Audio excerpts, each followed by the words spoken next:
అనేక అశిక్షాలను తెలుసు. చాలా ఉద్యమం చేసిన నిరుద్యోగుల పక్షాన పోట్లాడుతున్నారు. ఖచ్చితంగా నువ్వు అశోక్ సార్కి నీ తొలి ప్రాధాన్యత ఓటు ఖచ్చితంగా అశోక్ సార్కి వేయాలి. ఎందుకంటే ఈరోజు ఏ ఉద్యమకారులు ఏ నిరుద్యోగిని అడిగినా కూడా కేరాపట్ట ఈ రాష్ట్రంలో నిరుద్యోగుల పక్షాన పోరాడుతున్న ఏకైక వ్యక్తి నన్ను ఖచ్చితంగా గెలిపించుకోవాలి. ఖచ్చితంగా సపోర్ట్ ఇస్తాను. నిరుద్యోగులకి కష్టం కూడా కానీ వచ్చిన అశోక్ సార్ ముందుంటారు కాబట్టి ఖచ్చితంగా ఈ సపోర్ట్ కూడా ఉంటే కొంచెం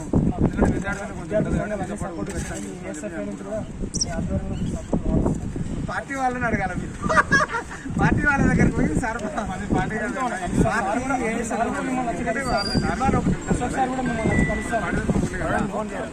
నేను జస్ట్ మీకు మేనిఫెస్టో ఇది మా పార్టీస్ బాధ్యతలు కానీ గుర్తుల బాధ్యతలు కానీ గ్రూప్స్ బాధ్యతలు కానీ అందరి పక్షాన్ని నిలబడుతున్నారు సార్. చాలా ఉద్యమాలు చేస్తున్నాడు. ఫర్దర్గా కూడా ఇంకా ముందు కూడా చాలా ఉద్యమం ఉద్యోగ పదయాత్రలు కూడా పూనుకున్నారు సార్. మేనిఫెస్టో ఏమన్నా మళ్ళీ చేయడం